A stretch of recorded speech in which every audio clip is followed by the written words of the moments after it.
आज की सुबह फिर से आप सबको को उत्साहित करना चाहूँगा परमेश्वर के सामर्थ्य नीति वचन के द्वारा। नीति वचन में इस प्रकार से भी लिखा है, हर बात की हंसी उड़ाने वाले लोग नगर में आग लगाते हैं, किंतु बुद्धिमान मनुष्य क्रोधाग्नि पर शीतल जल के छींटे डालते हैं। प्रिय, ऐसे भी लोग हैं जो हर बात को मजाक में उड़ा देते हैं, हर बात को हंसी ठट्ठों में उड़ाते हैं और उन्हें लगता है कि यही सही है, हंसना मजाक करना यही ज़िंदगी है, बस इसके अलावा कुछ नहीं।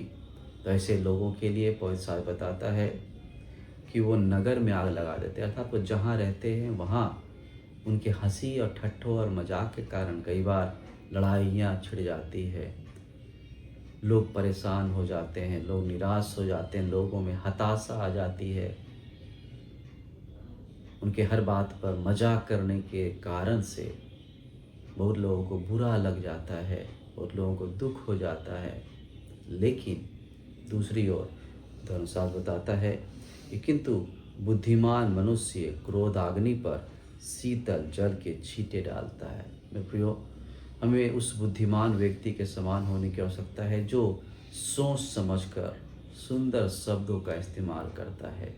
जहाँ पर हंसना चाहिए वहाँ हंसता है, जहाँ रोना चाहिए वहाँ पर रोता है, जहाँ पर मजाक करना चाहिए वहाँ मजाक करता है, और जहाँ पर सुंदर वचन बोलने चाहिए, शिक्षा के वचन बोलने चाहिए, वहाँ पर शिक्षा के वचन बोलता है। लगातार हमें अपने आप को जांचते रहने की आवश्यकता है, अपने आप को देखते रहने की आवश्यकता है कि हम ज़्यादा मजाक करने वाले हैं, हंसी और ठट्ठों में उड़ाने वाले हैं, या बुद्धिमानी के साथ सुंदर वचनों का इस्तेमाल करने वाले हैं। बहुत सारी दूसरे जगह में ये भी बताता है कि यदि सुंदर वचन, अच्छे वचन हम अच्छी जगह पर बोलेंगे तो उनसे कईयों का उपचार हो जाएगा, कई लोग आनंदित होंगे। हमें हमेशा प्रयास करने की आवश्यकता है कि जहाँ पर लड़ाई की बात हो रही है, जहाँ पर मनमुटाव की बात हो रही है, जहाँ पर ऐसे विवाद हो रहे हैं, वहाँ पर ऐसे शांति के वचन को हम बोलें कि लोगों में शांति आ जाने पाए। हमारे जो मुंह से निकलने वाले वचन के द्वारा से सामने वाले का जीवन बदल जाने पाए, उसके जीवन में आशीष आ जाने पाए।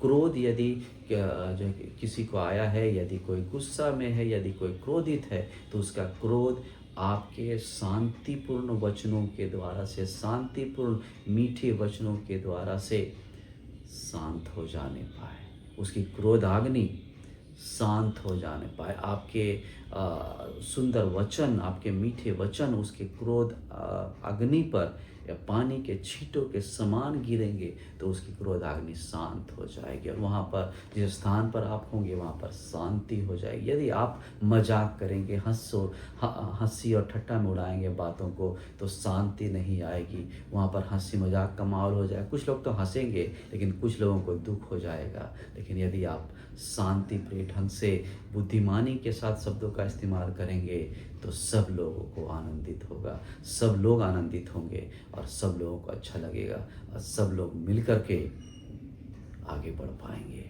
और इससे परमेश्वर को महिमा मिलेगी। और परमेश्वर चाहता है कि आपके जीवन के द्वारा से परमेश्वर को महिमा मिले। परमेश्वर आप सबको आशीष देने